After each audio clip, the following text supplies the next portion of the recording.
This year's play is the Hunchback of Notre Dame. They started rehearsal in the beginning of October, so I sat down with Mr. Mashi and a few cast members to ask some questions. The Hunchback of Notre Dame offers the name recognition. People recognize right away. And on top of that, one of the things that was really appealing is that it was actually a comedy, which we didn't really think of when we heard the name. As we kept reading it, we noticed that there's a lot of opportunity for audience interaction and audience involvement in the show. Anytime that we can pull the audience into the show, we really like the opportunity to get them involved. One of the things is that this year is definitely a transition year for us. We have lost a lot of seniors that have been crucial to our success for years as a program. As we now have new freshmen in, we don't have quite as strong numbers as we did as we lost seniors. So we don't have as many, but they're very promising. There's a lot of potential there from all their hard work that they've had at the middle school, and they're definitely showing a lot of potential here for us. So it's good to know that we have underclassmen who are going to be able to step up in years to come.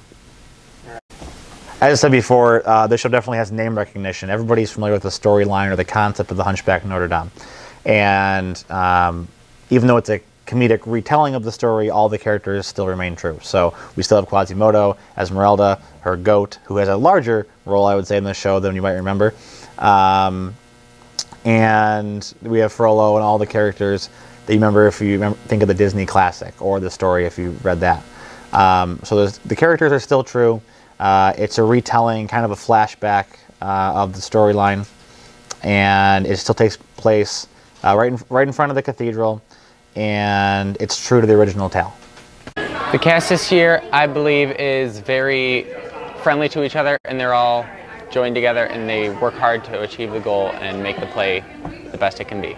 I think the play set is very intricate and it's very detailed, and I especially like all the time and effort that the stage crew puts into making it. I fully trusted the director's decisions. I go with what their decision is, and I always do my best to make them happy. I think the play set is really nice. It's very detailed, and coming from the perspective of the light technician with Max Northam, I think they put a lot of detail into it, and they took about like a couple weeks to actually make it, and they were painting it the other day, and they're about finished by now. Well, at first it was nerve-wracking, but once everyone was like so comforting, I got used to it, and I think it's really cool. It's a great experience, I think. So. Looks like it's going to be a great show. Make sure to get your tickets. All right, back to Brooke and Alex in the studio.